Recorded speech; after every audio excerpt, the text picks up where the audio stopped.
So I'm starting on page 698, line 990. The Supreme Lord is speaking to Savitri.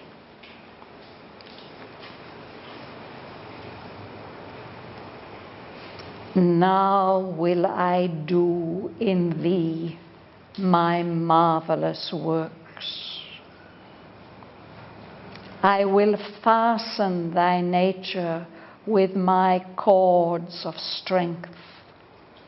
Subdue to my delight thy spirit's limbs, and make thee a vivid knot of all my bliss, and build in thee my proud and crystal home. Thy days shall be my shafts of power and light, thy nights my starry mysteries of joy, and all my clouds lie tangled in thy hair, and all my springtides marry in thy mouth. O sun word, thou shalt raise the earth soul to light, and bring down God into the lives of men. Earth shall be my work chamber and my house, my garden of life to plant a seed divine.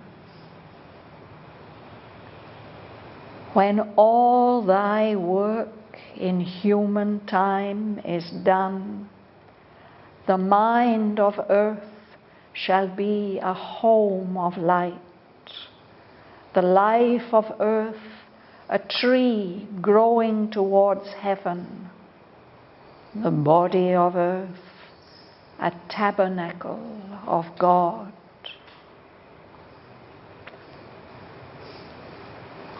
Awakened from the mortal's ignorance, men shall be lit with the Eternal's ray, and the glory of my sunlift in their thoughts,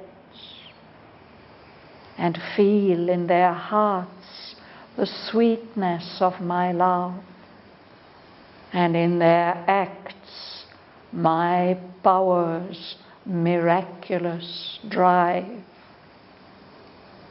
My will shall be the meaning of their days. Living for me, by me, in me, they shall live.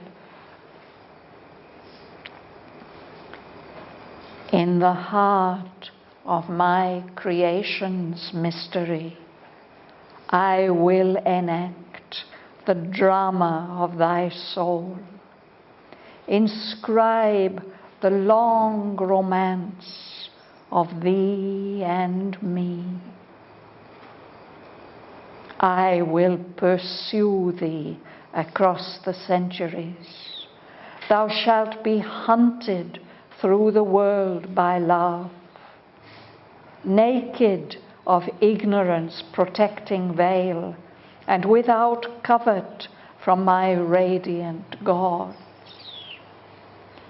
No shape shall screen thee from my divine desire. Nowhere shalt thou escape my living eyes. In the nudity of thy discovered self, in a bare identity with all that is, disrobed of thy covering of humanity, divested of the dense veil of human thought, made one with every mind and body and heart, made one with all nature and with self and God, summing in thy single soul my mystic world, I will possess in thee my universe. The universe find all I am in thee.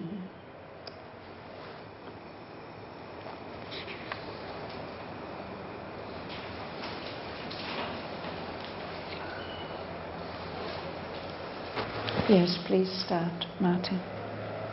Now will I do indeed my marvelous works. I will fasten thy nature with my cords of strength, subdue to my delight thy spirit's limbs, and make thee a vivid knot of all my bliss, and build in thee my proud and crystal home. Thank you. So he's continuing what we started to read last week, this promise to Savitri, this prophecy. It even sometimes sounds like a warning to Savitri of what will be her experience in future because of this great tapasya that she's done and this victory that she has gained for earth and men. He says, you, Savitri, as a human individual, you are going to be the framework in which I'm going to do all my marvelous works. I will show all the amazing things I can do. You will experience them in yourself. I'm going to fasten your whole nature, all the different parts of your natural being, with my cords of strength.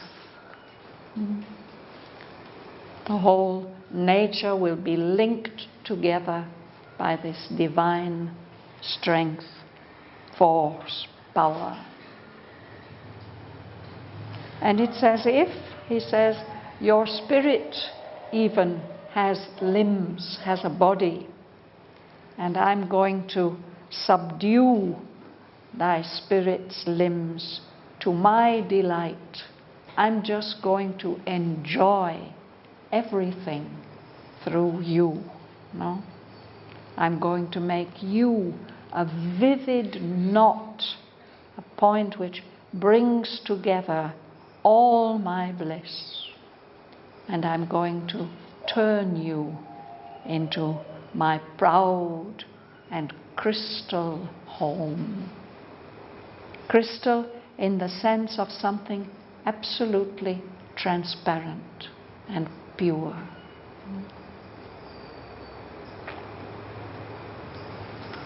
In the Matrimandir we have the crystal there. Mother has said that it is she has said two things about it. That it's the object of concentration when we are there in the Matrimandir chamber and we are learning to concentrate.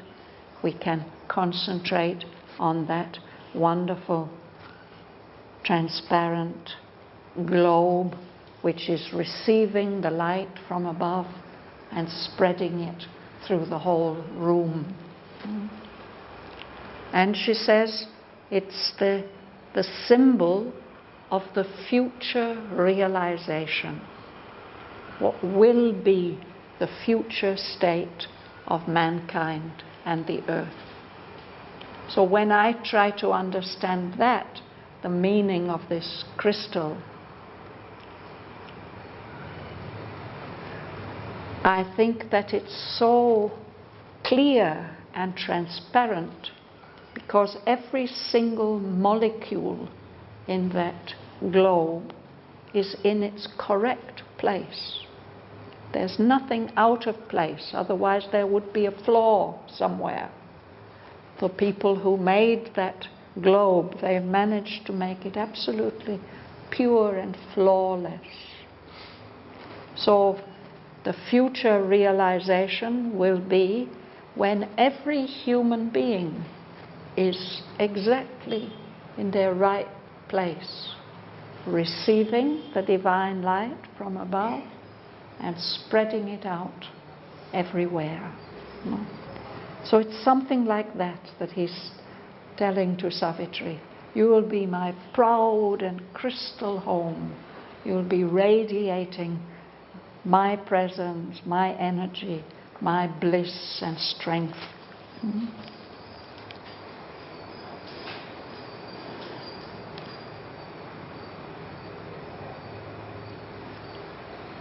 Super.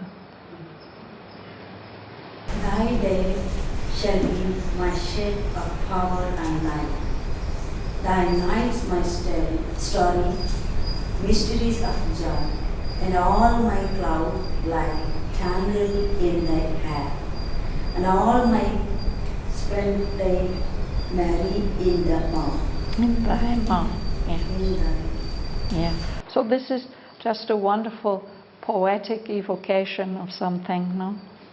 He says, your days of life will be my shafts. This means arrows. I will be shooting my arrows of power and delight and truth and beauty, my shafts of power and light. You will be carrying those powerful arrows, those arrows of light. And your nights will be my starry mysteries of joy. The days are the dynamic times, no? And then the night perhaps is when we are more at rest, more in a meditative musing state. So the days are these powerful arrows of power and light, but your night, there's something mysterious about the night. My starry mysteries of joy. The night lit up by these uncountable stars, every one of which is representing a shining truth, light. And all my clouds will lie tangled in thy hair.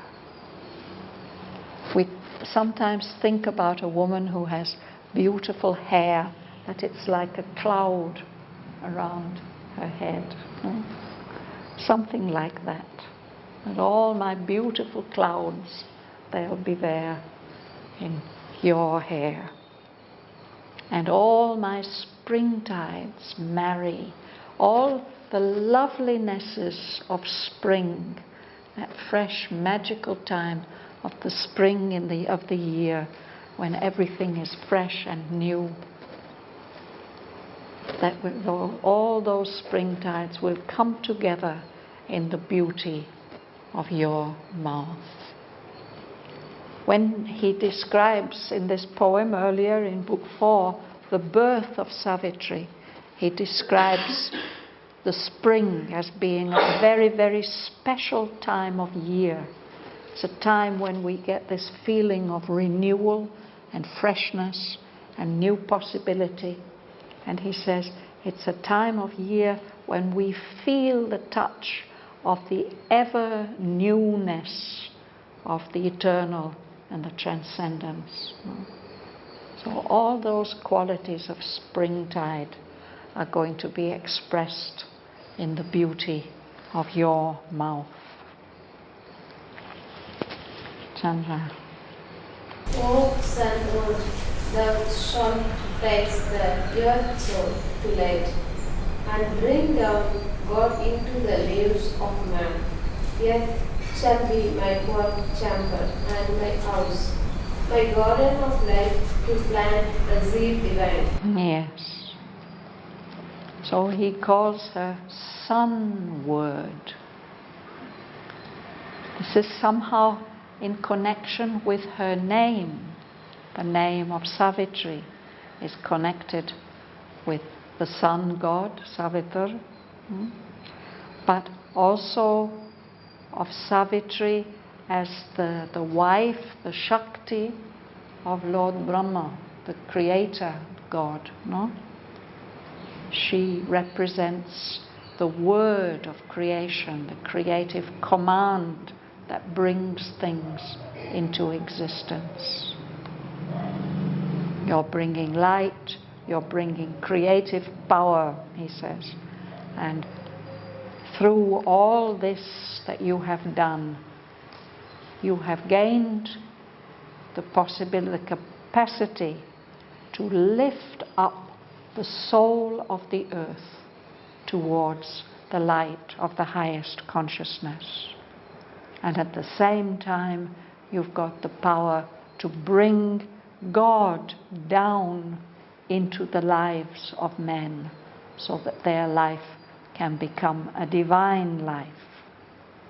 So because of you and your prayer and your will, your aspiration, your choice, earth is going to become my work chamber, the place where I'm going to show what a marvelous artist and craftsman I am. And it will be my house. I'm going to inhabit all the forms and appearances and beings of the earth. And earth will become a garden, my garden of life. And there I'm going to plant a divine seed which is going to flower into the divine life.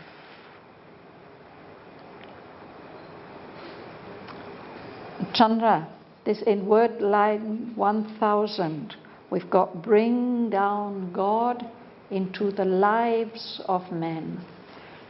There's a lot of confusion when we come across this word. Lives and lives.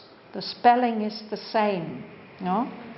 So how can we tell which way we have to say it? If it's lives, somebody must be living. We must look, who is it that lives? It's a verb. But there's nothing like that here in this line. So here it is the plural of life, lives. It's a noun. So like that we can always tell what is the right way to pronounce it. But here it's confusing to me. We know that the seed of life and spirituality and divinity was sown right from the beginning. Yes. And here he says now he will do it. So confused. No, the thing is that of course the Lord is inhabiting all this. But at the moment he's veiled. He's involved, he's hidden. But he's promising to Savitri that through you, through this prayer and aspiration of yours, I'm going to be revealed. I'm going to be working openly. Everybody will be able to experience it and see it. That's my confusion. It's also said that right from before Savitri also this was planned throughout. Yes. And because of Savitri maybe he'll make more efforts or something like that. But it was planned from the beginning, and here also he's saying. But you, in what we've been reading in the last weeks, he was saying it's not time. Wait. Don't bring about this great transformation prematurely. Yes. No, and but she's been insisting. And if we look in Sri Aurobindo's letters about this poem, he explains that this is something that is supposed to have happened in the very far back, distant past. In fact, in the poem, he describes King Aswapati, who, before he becomes the human father of Savitri, that he was the first human being who has this Vedic knowledge. No? So all this, it's not happening now, it's happening far, far back in the past. And he said at that time, some special effort was necessary to open up these possibilities, the possibility of immortality and a divine life on earth. So that is the symbolism that he sees in this poem. So now the Lord is speaking to Savitri in that far back time, before even... the story of the earlier times. Yes. Before even the Vedic rishis, or when they were just beginning to appear, those original forefathers. And he's giving this promise. And we will see that he's not saying it's all going to happen immediately. In fact, he didn't say that, no? He said it'll be written in Destiny's book, and it'll be worked out by eternal time. And as we go on, we'll see that this is a promise for many ages in the future, this role that Savitri herself and Satyavan will play, until finally it's possible for the divine life to be manifested on earth.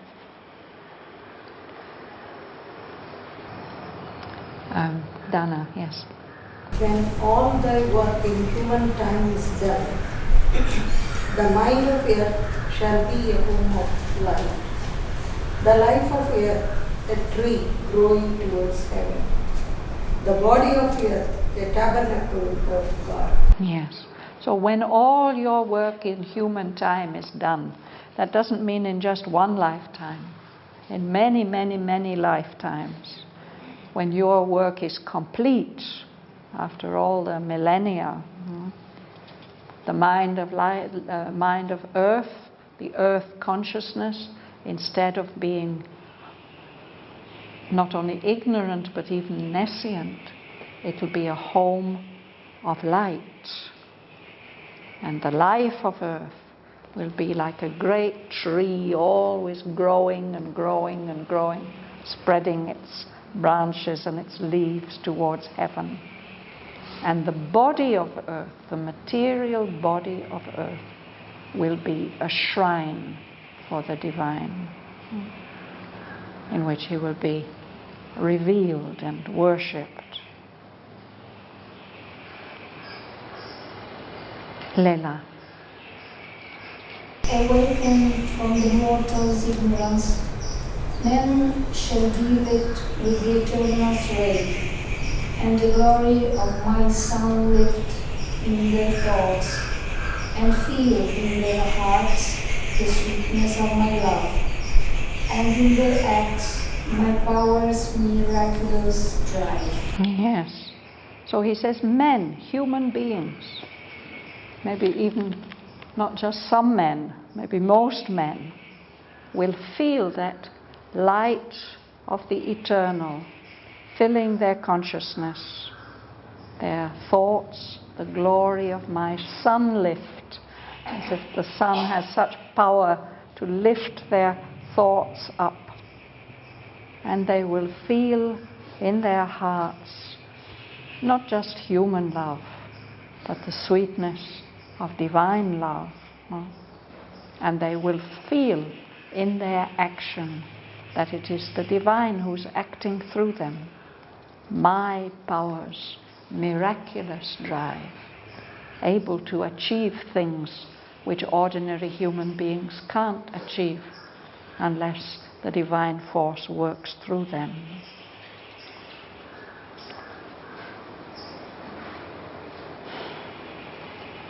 Sergei.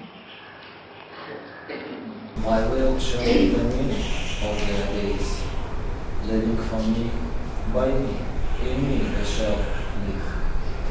In the heart of my creation's mystery, I will enact the drama of thy soul, inscribe the long romance of thee and me. So this is for humanity. My will shall be the meaning of their days. They will know that they exist only to fulfill the will of the divine. So human beings will be living for the Lord, and they will feel that they couldn't live and they couldn't act if it weren't for the Lord living and acting in them, by me. And they will feel that they are living in the Lord, completely enveloped and penetrated by His presence. For me, by me, in me, they shall live. And in the heart of my creation's mystery, there will always be something mysterious. In fact, I think the world will get more and more wonderful and miraculously mysterious. No? In the very heart of this mystery of the creation, I will be acting out the drama of your soul, Savitri, the long romance of thee and me. A romance is two things. It's a love affair, a love story, and it's a story full of adventure, unexpected happenings. That love story between you, incarnation of the Supreme Divine Mother, and me, that will be written out and acted out in the material universe. Sri Aurobindo's written another wonderful poem. It's a page or a bit more than a page long. It's called The World Game. And he says it is the Ishwara, the Lord, speaking to the Ishwari, his partner, his mate. And he's telling about this long romance of the whole history of the universe has been their romance. You know where is Shraddhavan, this guy? You can find it in collected poems, in Sri Aurobindo's collected poems. Okay. Yeah. The World Game, it's called. Thank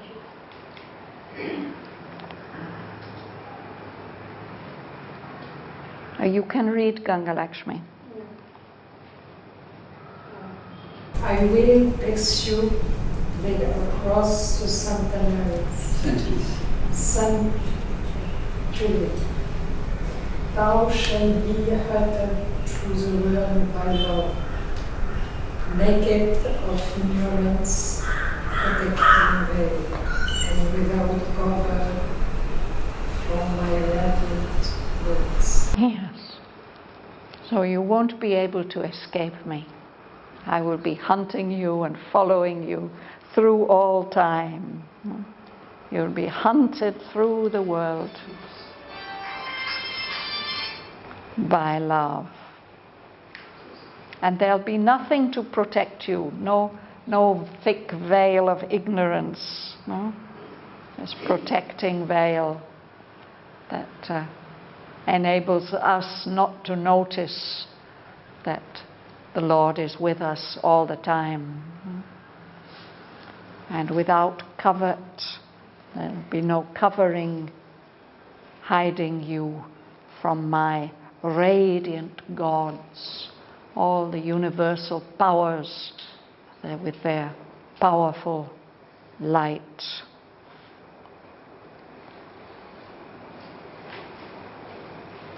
Joel.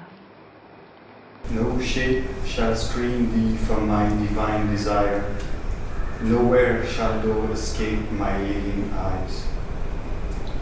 In the nudity of thy discovered self, in a bare identity with all that is, disrobed of thy covering of humanity, divested of the dense veil of human thought, made one with every mind and body and heart, made one with nature and with self and God, summing in thy single soul my mystic world, I will possess in thee my universe. The universe find all I am in thee.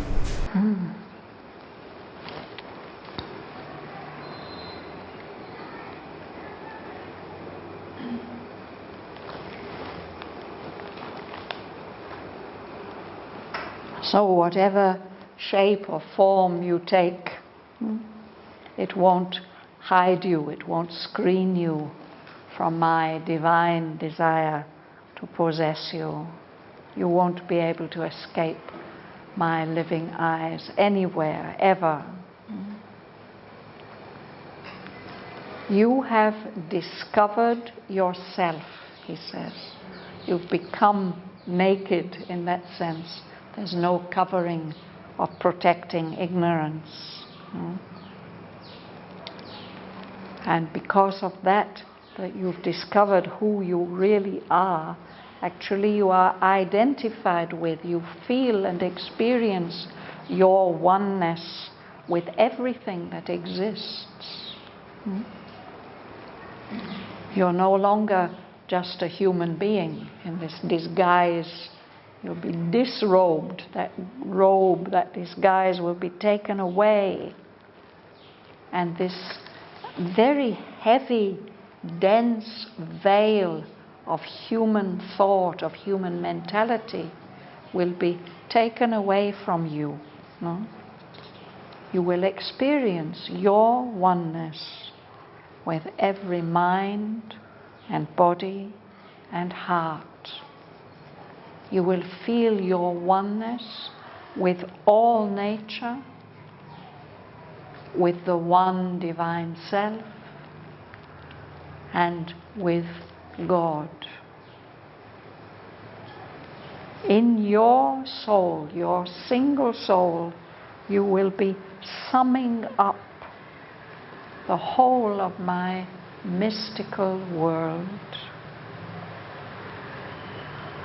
So I will be able to possess my whole universe by possessing you, and the universe will be able to find everything about me, about my divine nature, by knowing you.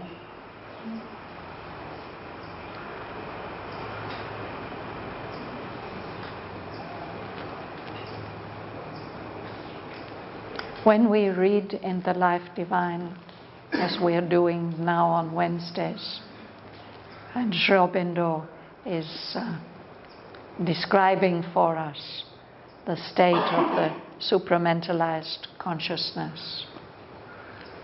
He's describing these kind of experiences and realities, but he's doing it in prose, he's doing it in philosophical language. That's rather bare and abstract and perhaps difficult for us to grasp. But here, when he does it in poetic terms, it's so vivid and so living. We can perhaps much more deeply, imaginatively enter in to the experience than when we read about it in prose. But if this seems very mysterious to us, we can look in the prose, and there he's made it a bit more clear to our reasoning understanding.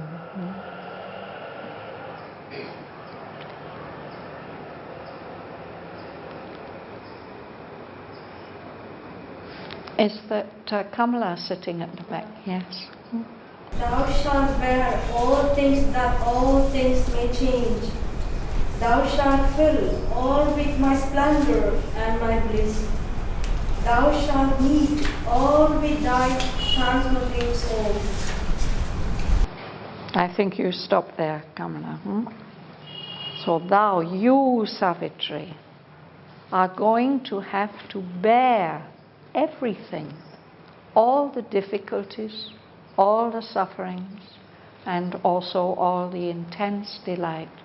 You're going to have to bear that in your individual being so that everything can change, so that everything can be transformed.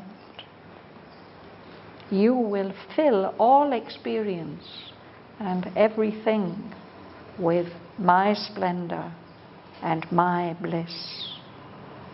And you will meet all, you will confront everything in the universe with thy transmuting soul. Transmuting is like transforming.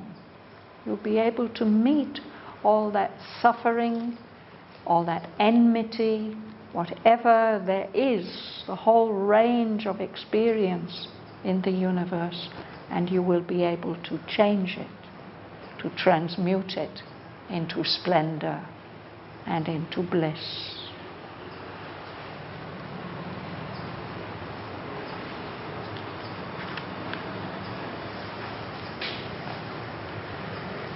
Tone.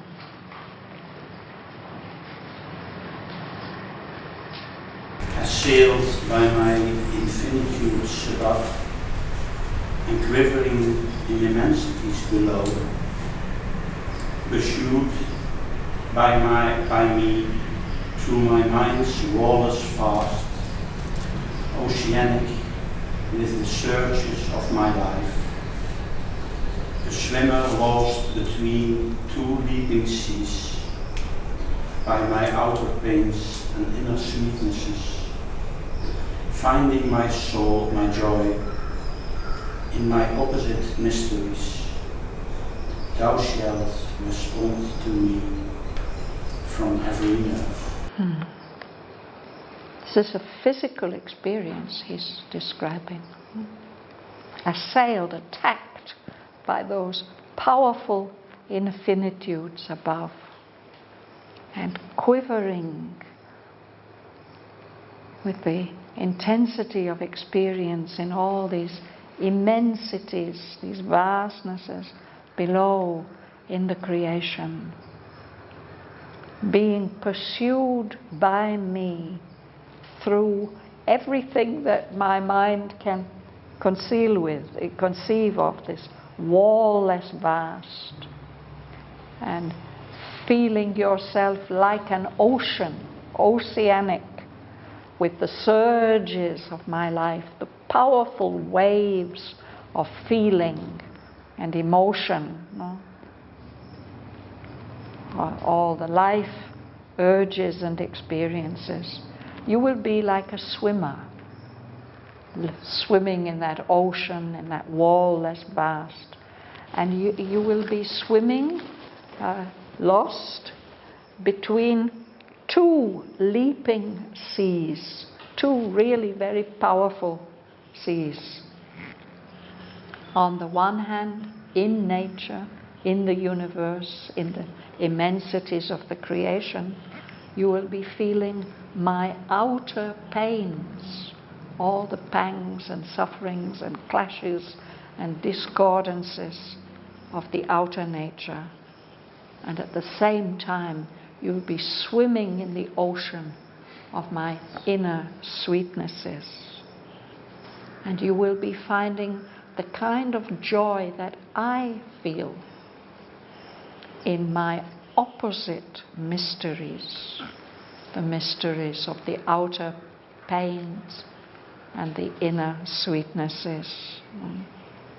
You will have to respond to me with every nerve in your body, in your being, in your whole being.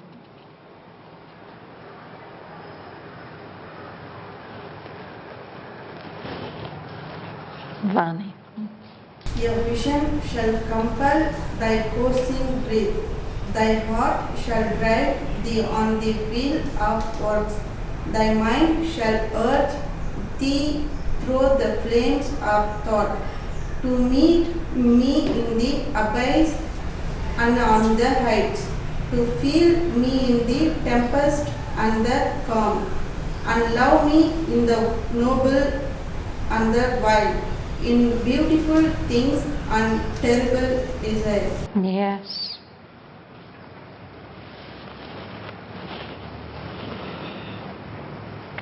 Coursing, it means running, racing.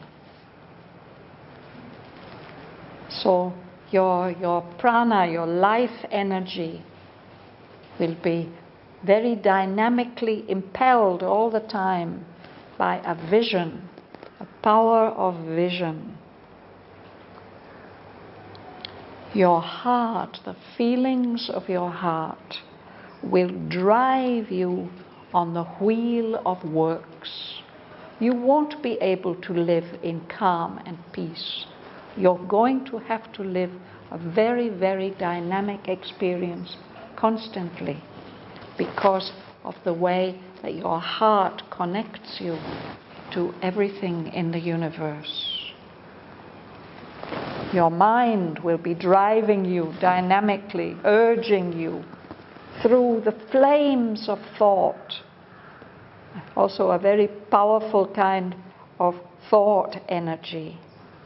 Because all the time you will be looking for me in the abyss, in the dark depths, and on the heights.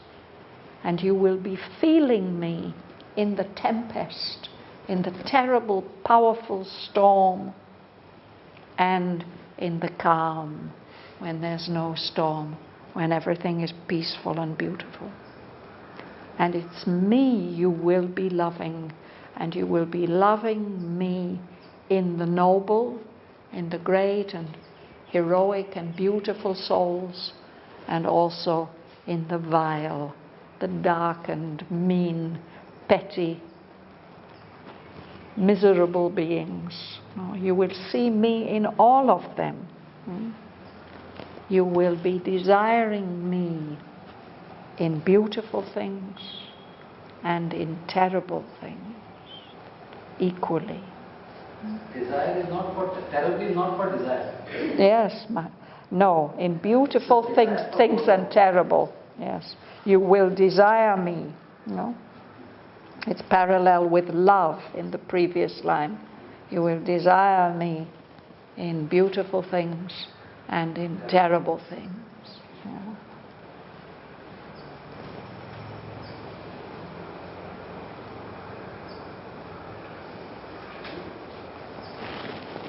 You read, Narendra? The pains of hell shall be to thee my kiss. The flowers of heaven persuade thee with my touch. My fiercest mask shall be my attraction's being. Music shall find thee in the voice of swords. Beauty pursue thee through the core of flame. Thou shalt know me in the rolling of the spheres and cross me in the atoms of the world. So these are contradictory things or opposite things that he's describing. No? You will desire me in beautiful things and terrible things. And the pains of hell, the intense sufferings of the lowest vital regions, you will experience them as my kiss, my embrace. On the other hand, all the beautiful flowers of heaven, I will also be persuading you with my touch. My fiercest masks, all the most terrible disguises that I put on, will bring you my attractions, show you how attractive I can be, even when I'm disguised so terribly. And when you hear conflict, the voice of swords fighting, it'll be like music to you.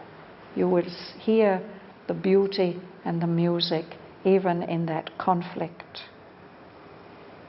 Beauty will follow you everywhere, be hunting you everywhere through the core of flame, the very heart of intensity, of burning, passionate feeling. You will know me, you will recognize me, my presence, my power, my beauty, my love, in the rolling of the spheres, all the planets and galaxies and all the realms in the universe, those vast spheres.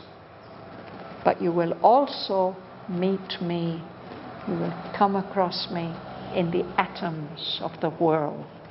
Inside all this matter, there are little atoms whirling away. No? That is the same Lord who is there in the rolling of the spheres. The electrons and positrons. Yes, all those subatomic particles are whirling around. Yeah.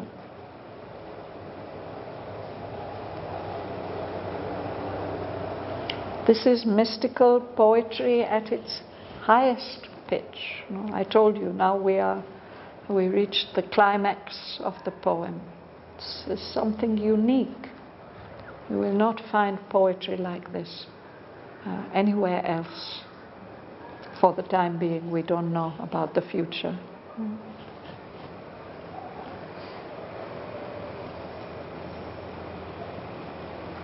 We'll stop there for today.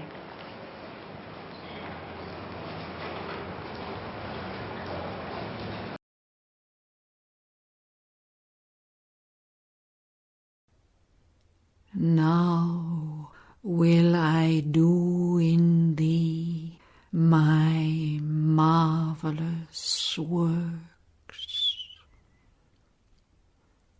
I will fasten thy nature with my cords of strength, subdue to my delight thy spirit's limbs, and make thee a vivid knot of all my bliss, and build in thee my proud and crystal home.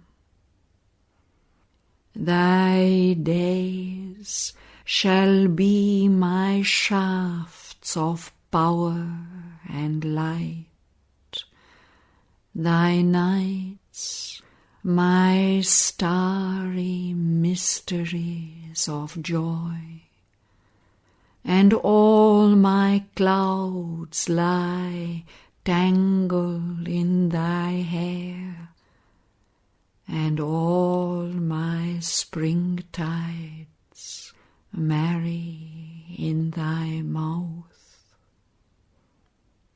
O sun word, thou shalt raise the earth soul to light, and bring down God into the lives of men. Earth shall be my work chamber and my house, my garden of life, to plant a seed divine. When all thy work in human time is done, the mind of earth shall be a home of light, the life of earth a tree growing towards heaven, the body of earth a tabernacle of God.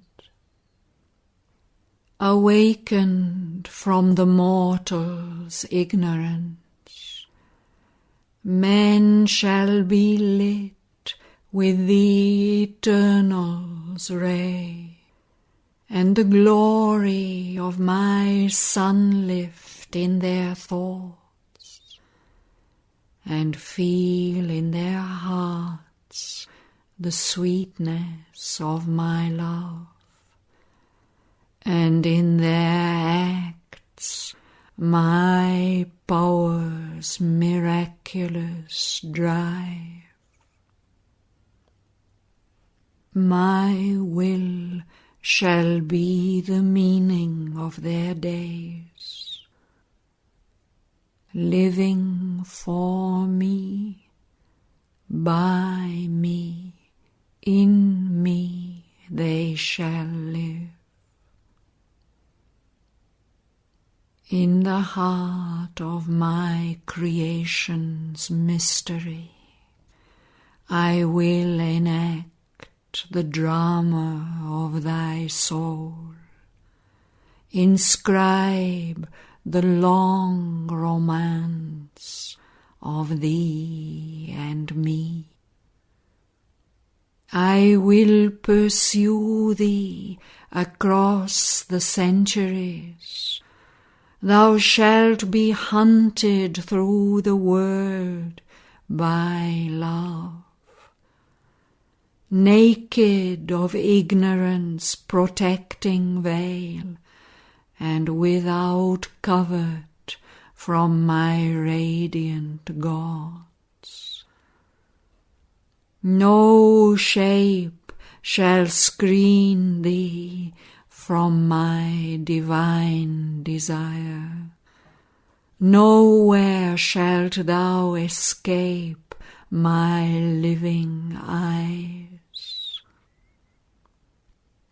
In the nudity of thy discovered self, in a bare identity with all that is, disrobed of thy covering of humanity, divested of the dense veil of human thought, made one with every mind and body and heart, made one with all nature and with self and God, summing in thy single soul my mystic world.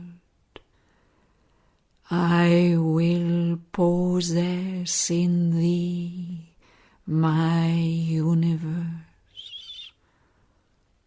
The universe find all I am in thee. Thou shalt bear all things, that all things may change. Thou shalt fill all with my splendor and my bliss. Thou shalt meet all with thy transmuting soul. Assailed by my infinitudes above, and quivering in immensities below, pursued by me through my mind's wall-less vast, oceanic with the surges of my life, a swimmer lost between two leaping seas, by my outer pains and inner sweetnesses, finding my joy in my opposite mysteries. Thou shalt respond to me from every nerve. A vision shall compel thy coursing breath. Thy heart shall drive thee on the wheel of works. Thy mind shall urge thee through the flames of thought to meet me in the abyss and on the heights. to feel me in the tempest and the calm, and love me in the noble and the vile, in beautiful things and terrible desire. The pains of hell shall be to thee my kiss. The flowers of heaven persuade thee with my touch. My fiercest masks shall my attractions bring. Music shall find thee in the voice of swords. Beauty pursue thee through the core of flame. Thou shalt know me in the rolling of the spheres, and cross me in the atoms of the world.